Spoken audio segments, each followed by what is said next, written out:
Welcome back to 5 Minute English Talk. I'm Bruce. And I'm Stacy, and it's truly a pleasure to have you here as we begin another journey around the sun. Before we dive in, Happy New Year to every one of you. Regardless of how you're entering this year, whether you're full of energy or just moving slowly and quietly, you are exactly where you need to be. A new year always brings a special kind of feeling, doesn't it? In English, we often use the idiom, a clean slate. Imagine a chalkboard that has been wiped completely clean. No old mistakes, no old stress, just a fresh surface to start again. This is also what we call turning over a new leaf. It means making a fresh start or deciding to improve your behavior. Today, we're going to learn how to talk about these new beginnings naturally, so you can feel confident in any New Year conversation. Let's start with the basics, the greetings. While Happy New Year is the standard, you can add a lot of warmth by varying your response. If you are talking to a colleague, you might say, wishing you a productive and successful year ahead. If you are talking to a dear friend, you could try, I hope this year brings you plenty of growth and happiness. And a very common modern way to say it is, here's to a great 2026, or whatever the current year is. Next, let's look at a word you'll hear everywhere right now. Resolution. What is the difference between a goal and a resolution? A goal is something you want to achieve, like I want to reach a B2 level in English. A resolution is more of a firm decision to change a habit.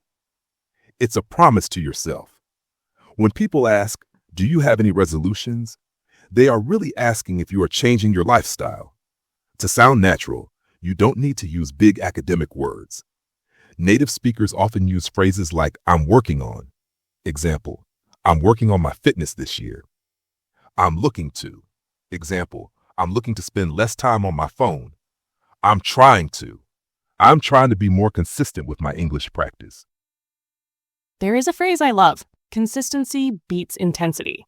Many people start January with a lot of intensity. They study for 4 hours a day, but then they quit by the second week of January.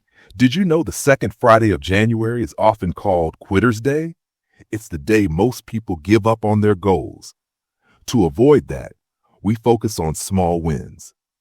A small win is listening to this podcast for 5 minutes. That's it. It's not about being perfect. It's about showing up. Let's put this into practice right now with your daily challenge. I want you to say 2 things out loud.